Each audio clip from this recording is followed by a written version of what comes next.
It's almost like the scriptwriter took a page out of The Waterboy. Remember the coach from The Waterboy? When he was like, okay, he fakes, but he pretends to fake. He doesn't fake. He fakes, but he pretends to fake, but don't fake. But then he fakes the fake, but then fakes again. That fakes the fake, and then does another fake. I can't breathe. I don't know where I am. That dog.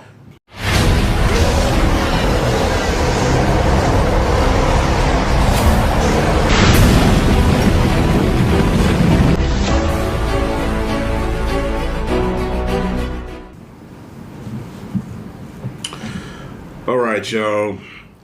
I'm at a weird place right now because, man, it wasn't so long ago where I was talking to my pops, and I'm like, Pop, have you seen this movie? Have you seen that movie? And my pop, who introduced me to movies, all right, the love that I have for movies comes from him.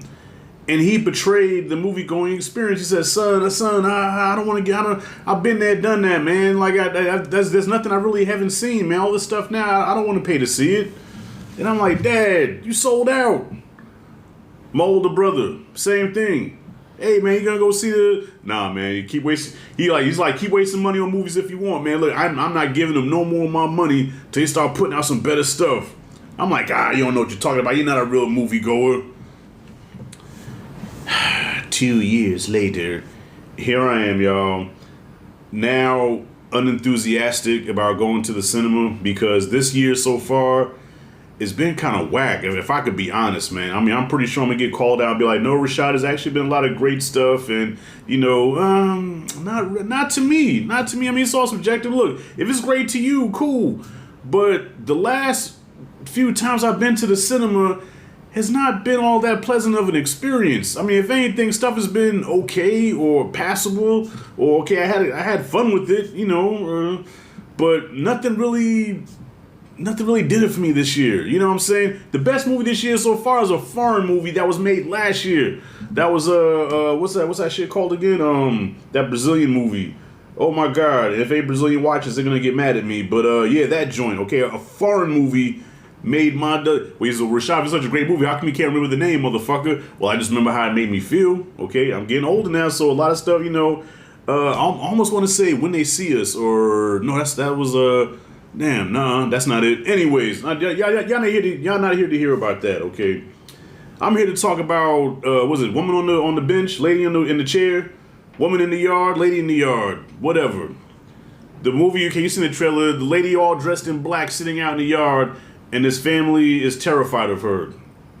This movie, it left me feeling not even conflicted because on a technical level, this film was shot very well. And there were moments of real tension. Okay, the director did a good job of building tension. There were some really tense moments, a couple of, cool jump scares and some, some frightening moments. But the story absolutely sucked. It's almost like the scriptwriter took a page out of The Waterboy. Remember the coach from The Waterboy? When he was like, okay, he fakes, but he pretends to fake. He doesn't fake. He fakes, but he pretends to fake, but don't fake. But then he fakes the fake, but then fakes again. That fakes the fake, and then does another fake. I can't breathe. I don't know where I am.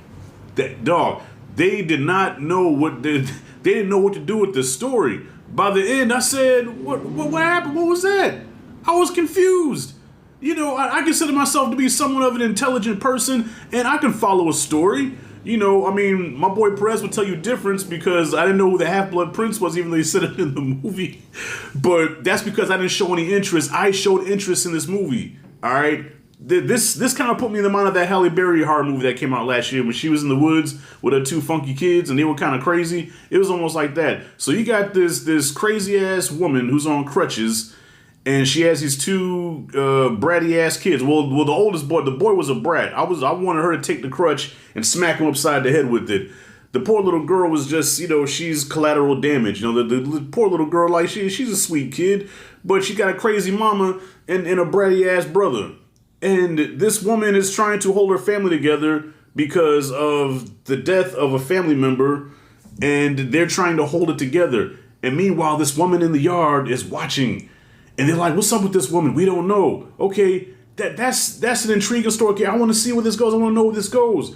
And where it took me, I did not like. Where it took me, I wanted my money back. So shot wise, filming wise, even some of the techniques they did, like they were okay. The lady in the chair, whatever the hell she is in the yard.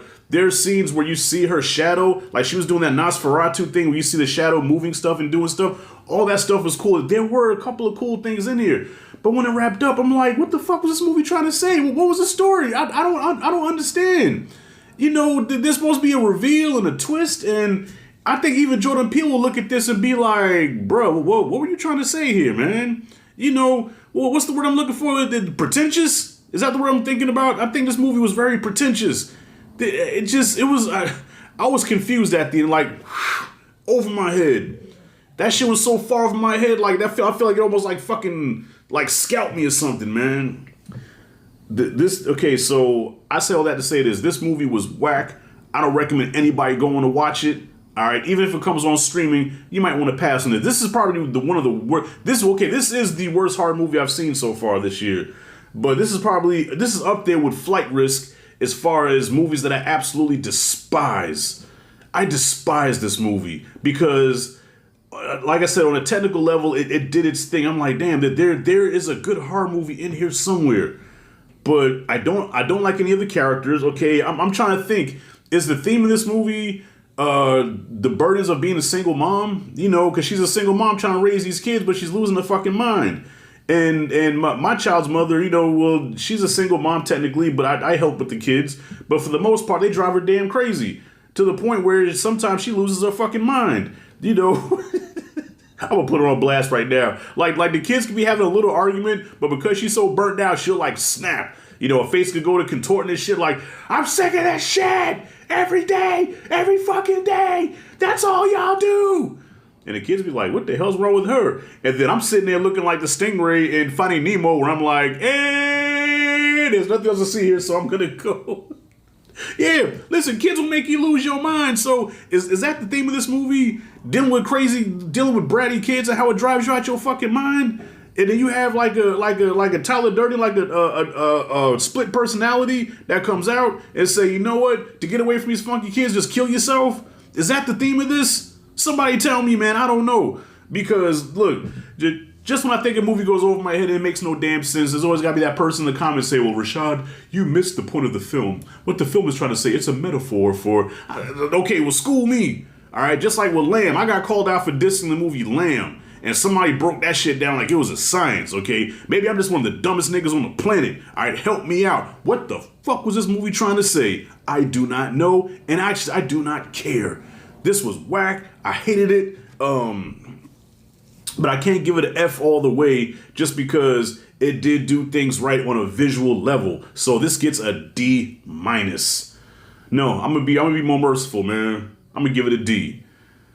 None, like, characters wasn't likable. Well, at least the lady on the bench. Why I keep saying the bench? The lady on the chair, she was kind of creepy. I have to look her up. But like, was that trans dude from Fright Night 2? He though. This chick, I don't know if it was a trans or what, but they looked like the dude from Fright Night. Remember the vampire on rollerblades with the nails and shit? But I'm not sure if that's the same person because this chick was kind of tall and he was kind of short, so I don't know. Maybe he hit a growth spurt or something. Maybe he got that surgery where he got himself taller. But yeah, this was whack, yo. I'll never watch it again, and that's all I gotta say, man. Like, look, 2025 is not looking good so far, y'all. I'm supposed to go see a Working Man this weekend. Well, that sounds crazy, right? I'm gonna see a Working Man. Yeah, Jason Statham's Working Man. All right, for all you sus niggas out there, like, yo, Rashad, you gotta say pause for that. I told you I'm not saying that shit no more. All right, if that's how you take it, that's how you gotta take it. I question you. But yeah, I'm supposed to see Jason Statham's Working Man this weekend, and I kind of don't want to go. Honestly, I think I'd rather just stay at home and watch that whack ass Tyler Perry movie on Prime or whatever. I don't feel like, listen, it's gonna take something special for me to want to get out and go see a movie again because right now I'm feeling uninspired. I'm doing this out of duty right now. I'm doing this just because I know I got to put out content for the channel. This is what I do. I review movies. I'm a cinephile or a pundit or whatever. But I'm feeling uninspired right now because there's nothing that gets me excited right now. Next movie I'm looking forward to seeing is Sinners with Michael B. Jordan. And I pray to God that's dope because if not, I don't know, y'all. I don't know. I might be joining my big brother and my pops. And then they're going to say, Rashad, we told you so. Hey, Old fools used to be young fools. Now I'm starting to see that. Anyways, did y'all like the woman on the chair, the lady on the bench, the bitch in the yard? Did you like it? Comment really below. Let me know what you thought. If you like it, did this content, hit the like and subscribe, notification bell, and the quarter, yada, yada, yada. This is Rashad G signing out. I'm out. Peace.